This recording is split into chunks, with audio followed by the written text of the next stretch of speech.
उसका दोनों पैर पकड़ते हैं, ले जाकर के पेड़ में पटकते हैं, उसका गोविंदाय नमो नमः हो गया है। भगवान ने वत्सासुर का उद्धार किया है, भगवान ने बकासुर का उद्धार किया है। एक दिन बछड़ों को जल पिलाने के लिए भगवान गए तो क्या देखते हैं, विशाल राक्षस बगुले के स्वरूप में खड़ा है। भगवान के ऊपर जैसे ही उसने चंचू का प्रहार किया, भगवान ने दोनों चंचुओं को पकड़ करके बीच से विदीर्ण कर दिया है। सारे देवताओं ने जय जयकार किया है। बोलिए बकासुर मर्दन भगवान की जय। अब आज कन्हैया ने सभी ब्रजवासियों से कहा, भैया कल जब आप लोग गौचारण के लिए चलना, वत्स चारण के लिए चलना, तो घर से खाली हाथ नहीं आना, कुछ ना कुछ साथ में लेकर के जरूर आना। अब सारे ब्रजवासी घर पहुंचे, जो जिसके पास में था घर से लिया, पर एक मधुमंगल के पास में कुछ नहीं था। उसने मैया से कहा, मैया कन्हैया कह रहे थे कि आपके घर का ही प्रसाद पावेंगे, तो आपके घर में कुछ हो तो दो ना। मैया ने कहा, लाला घर में खाने के लिए तो कुछ है नहीं, तो ऐसा कर 4 दिन की बासी खट्टी छाछ रखी, तू उसी को लिए जा। मधुमंगल लेकर के गए। इधर भगवान सभी ग्वाल बालों से कहते हैं बैठ जाओ। सारे ग्वाल बाल बैठ गए हैं। जो जो वस्तु लेकर के आए थे सब भगवान को निवेदित करने लगे हैं। भगवान खाते जा रहे हैं। इतने में देखा सबने चढ़ाया, मधुमंगल ने तो कुछ दिया ही नहीं। मधुमंगल क्या कर रहा था? मधुमंगल जो खट्टी छाछ लेकर के आया था उसी को बैठे बैठे पी रहा था। भगवान उसके पास में पहुंचे, क्यों रे, तू पहली बार कोई वस्तु लेकर के आया, तूने हमें नहीं दिया। रोने लगा, कन्हैया यह बहुत खट्टी छाछ है, तेरे देने लायक नहीं है, मैंने सोचा यदि तू पिएगा तो बीमार हो जाएगा। भगवान ने कहा, मधुमंगल तुझे मालूम नहीं है, पत्रम पुष्पम फलम तोयम यो में भक्तिया प्रयच्छति तदहम भक्ति उपहृतम अस्नामि प्रयतात्मना। मेरा भक्त मुझे पत्र दे देता है, मेरा भक्त मुझे पुष्प चढ़ा देता है, मेरा भक्त मुझे थोड़ा जल भी चढ़ा देता है, मैं उसी से प्रसन्न हो जाता हूँ, क्योंकि मैं अपने भक्त के हाथ का प्रसाद ग्रहण करता हूँ, मैं उसमें रंच मात्र भी न्यूनता नहीं देखता। भगवान ने हृदय से लगाया है। मधुमंगल रोने लगे हैं, कन्हैया ने हृदय से लगाया है। अचानक ग्वाल वालों ने एक गुफा देखा, उसमें प्रवेश करने लगे। वह गुफा कोई और नहीं, अघासुर निवास कर रहा था। भगवान ने समझाया, किसी ने नहीं सुना। देखो, अघ माने होता है पाप। जब जीव पाप की ओर प्रवृत्त होता है, भगवान उसे सावधान करते हैं। आप देखना, जब हम कोई जघन्य पाप करने जा रहे होंगे, हमारे दिल की धड़कन बढ़ जाती है। अंदर बैठा हुआ परमात्मा हमें सावधान करता है, यह करना ठीक नहीं। और फिर भी हम ना माने तो बताओ, भगवान का दोष कि हमारा दोष। भगवान ने बहुत समझाया। सारे ब्रजवासी उस गुफा में प्रवेश कर जाते हैं। भगवान उन्हें बचाने के लिए उस गुफा के अंदर जाते हैं। इतने में उस अघासुर ने मुख को बंद किया है। भगवान ने विग्रह को बड़ा किया है। ब्रह्मरंध्र से भगवान ब्रह्मरंध्र से निकल पड़ते हैं। उसका गोविंदाय नमो नमः हो गया। सारे ब्रजवासियों को लेकर के भी भगवान बाहर आते हैं। सारे ब्रजवासी मृतप्राय हो गए थे। आज ठाकुर जी ने अपने आँखों का चमत्कार दिखाया। जैसे ही भगवान ने उनकी तरफ देखा, सब जीवित हो जाते हैं।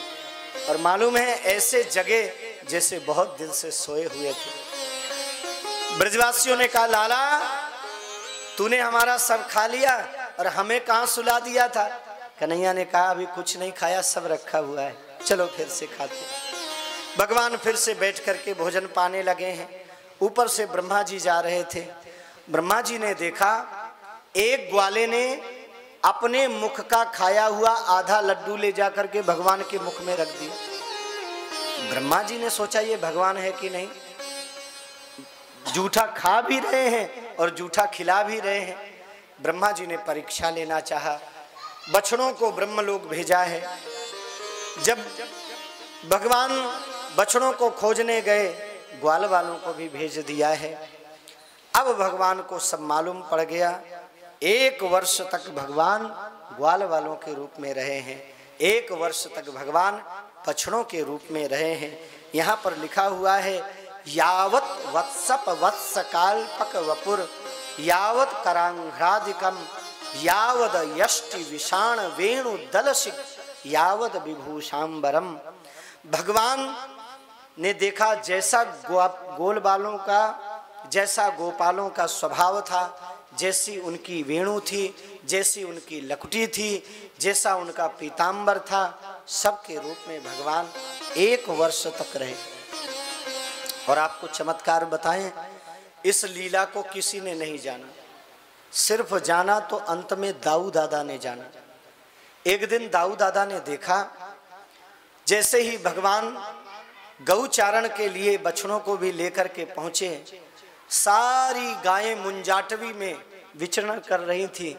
देख करके दृश्य सब दौड़ पड़ी हैं, बछड़ों को दुग्ध पान कराने लगी हैं। दाऊ दादा को आश्चर्य हुआ, पहले भी बछड़ों को दुग्ध पान कराती थी पर ऐसा वात्सल्य देखने को नहीं मिला। अंत में दाऊ दादा ने ध्यान धर करके देखा तो समझ गए, सबके रूप में भगवान ही दिखाई दे रहे थे। यानी 1 वर्ष तक भगवान ने यह लीला की। ब्रह्मा जी ने जब देखा कि भगवान ही सबके रूप में विभूषित हो गए हैं, अहंकार नष्ट हो गया है, ग्वाल वालों को पहुंचाया है, सुंदर स्तुति की है। ब्रह्मा जी ने यहाँ पर भगवान की स्तुति 40 श्लोकों में की। नौमीड्यते भ्रवपुषे तदिदं बराय गुंजावतंस परिपेच्छल सन्मुखाय वन्यस्रजे कवलवेत्र विषाण वेणु लक्ष्मश्रिये मृदुपदे पशुपांगजाय। हे प्रभु, हे ईड्य ते नौमी है, हे स्तुति करने योग्य प्रभु, हम आपके चरणों में बार बार वंदन करते हैं। ते अभ्रवपुषे ते तडिद अंबरायो ते गुंजावतंस परिपिच्छ लसन मुखाय। आपका यह दिव्य शरीर है, पीतांबर पड़ा हुआ है, उसमें गुंजा की माला पड़ी हुई है, आप मंद मंद मुस्कुरा रहे हैं। एक हाथ में वेणु है, एक हाथ में खाने का ग्रास है। हे प्रभु, हे लक्ष्मी पते, हम आपके चरणों में बार बार वंदन करते हैं। ब्रह्मा जी ने 40 श्लोकों में स्तुति किया, भगवान ने ब्रह्मा जी से बात नहीं किया। अब ब्रह्मा जी से भगवान ने बात क्यों नहीं किया, कल के प्रसंग में सुनाएंगे। ग्वाल बालों को देकर के चले जाते हैं। भगवान ने धेनुकासुर का उद्धार किया है और भगवान ने कालिया नाग का भी निग्रह किया है।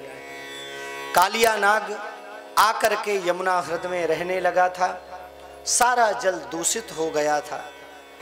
जो भी ब्रजवासी जाते जल पीते तुरंत प्राणांत हो जाता, गायें जल पीती प्राणांत हो जाता। आपस में बैठ करके सारे ब्रजवासी विचार कर ही रहे थे। भगवान भी वहां पर थे, उन्होंने सुना तो मन में संकल्प लिया, आज कालिया नाग का निग्रह करेंगे। भगवान यहाँ से ग्वाल वालों के साथ में यमुना हृदय जाते हैं, वहाँ पर गेंद का आयोजन करते हैं। वैसे भागवत जी में तो वर्णन नहीं है, भागवत जी में तो इतना ही आता है, भगवान आज गए हैं कालिया का निग्रह करने के लिए, कदम पे चढ़ जाते हैं, छलांग लगा देते हैं। पर वस्तुतः आप गर्ग संहिता देखेंगे ना, उसमें आया है भगवान ने गेंद का आयोजन रखा है। श्री दामा की गेंद को उठा करके जल में फेंक दिया। श्री दामा ने कहा हमको वही गेंद चाहिए। वस्तुतः श्री दामा जी कौन थे? राधा रानी के श्री दामाजी राधा रानी के भैया थे। बोलो जय श्री कृष्ण। भगवान ने मन ही मन सोचा, आज साले ने पहली बार कोई वस्तु मांगी है तो देना चाहिए कि नहीं। ठाकुर जी छलांग लगा करके पहुंच जाते हैं। कालिया नाग सो रहा था। नाग पत्नियों ने स्तुति किया है, प्रभु आप लौट जाइए, यह दुष्ट है, जैसे ही जगेगा आपको पीड़ा देगा। भगवान ने कहा ये सबको पीड़ा देता है, आज इसका ही निग्रह करने के लिए आए हैं, आज के बाद किसी को पीड़ा नहीं देगा। भगवान ने चरण का प्रहार किया है। कालिया नाग ने भगवान के शरीर को अपने पांसों से जकड़ लिया है और जैसे ही जकड़ा, भगवान ने अपने विग्रह को बढ़ाया। उसको लगा थोड़ी देर में मेरे प्राण निकलने वाले हैं। अंत में भगवान ने अवसर देखा है। कालिया नाग जैसे ही दूर हटा, छलांग लगा करके उसके फणों पर खड़े हो जाते हैं। भगवान नृत्य करने लगते हैं।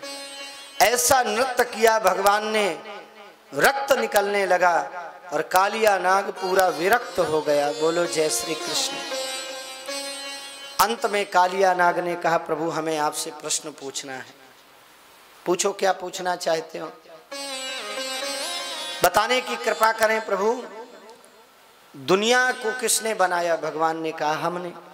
तो दुनिया में सर्प किसने उत्पन्न किए? भगवान ने कहा हमने। सर्पों के अंदर विष किसने भरा? भगवान ने कहा हमने। उसने हाथ जोड़ करके कहा, सरकार जब सब आपने ही किया है तो हमें काहे को मार रहे हैं? भाई जिसके पास जो वस्तु है वही तो आपको निवेदित करेगा। आपने हमारे अंदर विष भरा है तो वही वमन कर रहे हैं। कई लोग कहते हैं भगवान कालिया नाग के सामने, बलि के सामने, और इतना ही नहीं सुग्रीव के भाई के सामने भी भगवान बोल नहीं पाए, पर भगवान ने सबको उत्तर दिया है। भगवान ने बाली को भी उत्तर दिया है और बलि को भी उत्तर दिया है। बाली ने कहा, मैं बैरी सुग्रीव पियारा, कारण कवन नाथ मोहि मारा। एक भाई प्यारा हो गया, एक भाई आपका शत्रु कैसे हो गया प्रभु? भगवान ने कहा, कन्या पर कुदृष्टि नहीं डालना चाहिए। अनुज बधू भगनी सुत नारी, इन पर जो दृष्टि डालता है उनका वध ही श्रेयस्कर है। समझ में आ गया बाली को। भगवान ने बलि को भी उत्तर दिया है, तुम्हें धन का अभिमान था। धन वस्तुतः तुम्हारा नहीं है, वस्तुतः वह मेरा ही है, क्योंकि मैंने ही कृपा करके तुम्हें दिया है, तो तुम अपने आप को उसका मालिक समझते हो। इसलिए भगवान ने आपको धन दिया है तो सत्कर्म करते रहना चाहिए। और आज भगवान ने कालिया नाग को भी उत्तर दिया है, मैंने तेरे लिए रमण द्वीप बनाया था रहने के लिए, यहाँ पर कैसे आया? उसने कहा, सरकार मैं रमण द्वीप में रहता था, रोज आपके वाहन गरुड़ जी आते थे, वहाँ पर आकर के मत्स्य खाते थे, नागों को खाते थे। वहाँ पर नागों ने एक आपस में विचार करके मीटिंग रखी, रोज एक बार बलि ले जा करके गरुड़ जी को पहुँचाएंगे। हमारा नंबर था ले जाने का, हमने सारी बलि खा ली और गरुड़ जी से लड़ना प्रारंभ कर दिया। तब उन्होंने मुझे मारना चाहा, मैं यहाँ पर आकर के रहने लगा। भगवान ने कहा, जाओ, आज के बाद में हमारा गरुड़ आपको परेशान नहीं करेगा। भगवान ने कहा, आपके सर में हमारे चरणों का चिन्ह अंकित हो गया। देखो, जिसके ऊपर भगवान का चिन्ह होता है ना, फिर उसको यम के दूत परेशान नहीं करते। इसलिए मैं भी आप लोगों से प्रार्थना करता हूँ, आप समस्त हिंदुओं के गले में कम से कम रुद्राक्ष की माला या तुलसी की माला अवश्य होना चाहिए। अरे यही तो हमारा चिन्ह है ना। जब यम के दूत इस चिन्ह को देखते हैं तो फिर वह अपने लोग नहीं, सीधे भगवान के लोग भेजते हैं। बोलो जय श्री कृष्ण। इसलिए यह जो सनातन धर्म का चिन्ह है हमारे शरीर पर होना चाहिए, कम से कम मस्तक में तिलक होना चाहिए, गले में एक माला तो होना ही चाहिए। एक व्यक्ति ने कहा महाराज जी ठीक है आप शुरू से पहनते आए हैं तो आपको शर्म नहीं आती, हमें शर्म आती है। मैंने उससे कहा भैया चौराहे में खड़े होकर के बीड़ी पीता है शर्म नहीं आती, सिगरेट पीता है शर्म नहीं आती, शराब पीता है शर्म नहीं आती, दूसरे को दुख देता है शर्म नहीं आती, भगवान का चिन्ह धारण करेगा उससे तुझे शर्म आए?